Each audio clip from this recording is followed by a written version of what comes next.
सुनहरी पहाड़ियों की जादुई बहनें बहुत समय पहले की बात है। एक दूरस्थ राज्य में जहाँ सुनहरी पहाड़ियाँ आसमान से बातें करती थीं और नदियाँ चांदी की तरह चमकती थीं, एक प्रसिद्ध कारीगर रहता था। उसका नाम रुद्रसेन था और वह अपने हाथों से अद्भुत चीजें बनाने में निपुण था। परंतु उसकी सबसे बड़ी धरोहर उसकी दो बेटियां थीं, सयाली और तिशा। सयाली बड़ी बहन थी, जिसकी लंबी घुंघराली जुल्फें रात के अंधकार की तरह चमकती थीं और आंखें चटक अंबर के रंग की थीं। उसकी सबसे बड़ी विशेषता थी कि वह मिट्टी से अद्भुत मूर्तियां बना सकती थी, जिनमें मानो जीवन झलकता था। तिशा छोटी बहन थी, जिसकी सुनहरी बालों की लटें सूरज की किरणों से सजी लगती थीं और नीली आंखें किसी गहरे झील की तरह प्रतीत होती थीं। वह इतनी निपुण थी कि पानी में छूते ही रंग भर सकती थी, जिससे नदियां और झरने भी इंद्रधनुषी दिखते। उनकी माँ का देहांत बहुत पहले हो गया था और वे अपने पिता की आंखों का तारा थीं, लेकिन भाग्य को कुछ और ही मंजूर था। एक दिन रुद्रसेन ने दूसरी शादी कर ली। उसकी नई पत्नी कुंठा और ईर्ष्या से भरी हुई थी। उसे लड़कियां एक बोझ लगती, क्योंकि वह चाहती थी कि उसका अपना बेटा इस घर का असली वारिस बने। धीरे धीरे उसने अपने पति के मन में जहर घोलना शुरू कर दिया। उसने कहा, ये लड़कियां तो बस दिखावे की चीज है, एक दिन ये तुम्हारी सारी दौलत लेकर चली जाएंगी।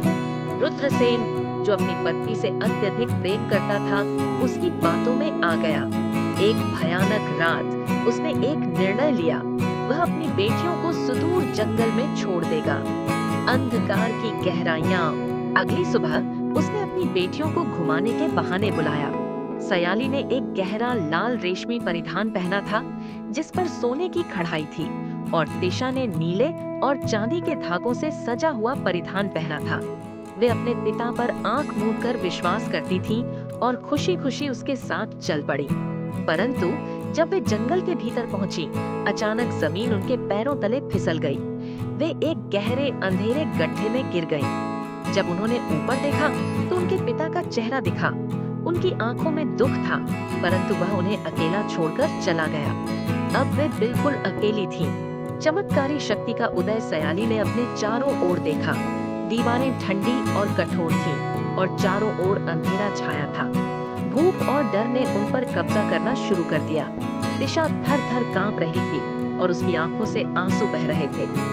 सयाली ने धीरे-धीरे मिट्टी को छूकर प्रार्थना की और चमत्कार हुआ। उसकी उंगलियां मिट्टी को आकार देने लगी और जल्द ही उसने एक सीढ़ी बना दी। तिशा ने भी अपनी शक्ति पर विश्वास किया। उसने अपनी हथेलियों को रगड़ा और अचानक उसके हाथों से चमकदार रंगों की एक धार निकली, जिसने गड्ढे की अंधेरी दीवारों को प्रकाशित कर दिया। दोनों बहनों ने मिलकर सीढ़ी चढ़ी और बाहर निकल आई। अदृश्य महल का रहस्य जंगल में भटकते हुए वे एक अद्भुत दृश्य के सामने आ पहुंची। एक अदृश्य महल। यह महल केवल उन लोगों को दिखाई देता था जिनके हृदय में सच्ची कला और भलाई हो। जैसे ही सयाली ने अपने हाथों से उसकी दीवारों को छुआ, महल सुनहरे पत्थरों में बदल गया। तिशा ने अपने जादुई रंगों से इसे और भी भव्य बना दिया।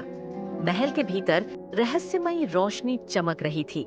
वहां एक बूढ़ी परिकन्या खड़ी थी, जिसकी आंखों में ज्ञान और कृपा थी।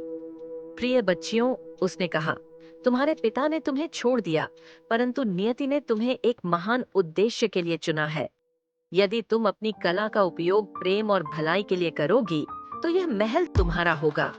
महान परीक्षा, परंतु नियति को अब भी उनकी परीक्षा लेनी थी।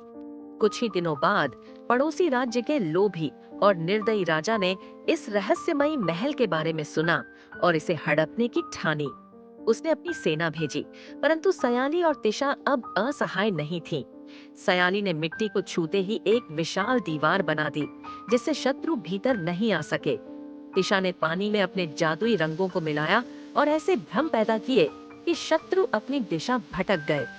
राजा गुस्से से आग बबूला हो उठा, परंतु जैसे ही उसने सयाली की ओर देखा, उसके मन में एक नई भावना जागी, सम्मान और प्रेम। तुम कोई साधारण लड़कियां नहीं हो, उसने कहा। उसने घुटनों पर झुककर सयाली को विवाह का प्रस्ताव दिया और वादा किया कि वह सदा उसकी कला और बुद्धिमत्ता का सम्मान करेगा। परियों की जीत सयाली अब एक सशक्त महारानी बनी, जिसने अपने ज्ञान और कौशल से राज्य को समृद्ध किया। तिशा, जिसे सभी अब इंद्रधनुष की परी कहते थे, राज्य की मुख्य कलाकार बनी और उसकी चित्रकारी पूरे संसार में प्रसिद्ध हुई।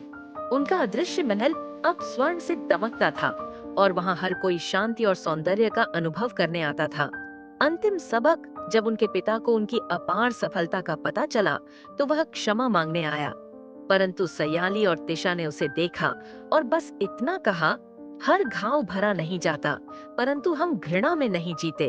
उन्होंने उसे रहने के लिए स्थान दिया, परंतु अपने हृदय से वह कड़वाहट निकाल चुकी थी।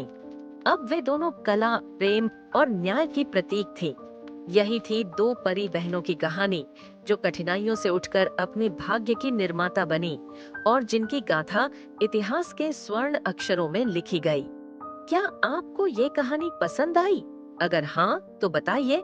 अगर आप सभी को हमारी यह कहानी पसंद आई तो हमारे चैनल को लाइक करें, सब्सक्राइब करें और कमेंट्स करके हमें बताएं कि हमारी कहानी में कौन सा किरदार आप सबको पसंद आया।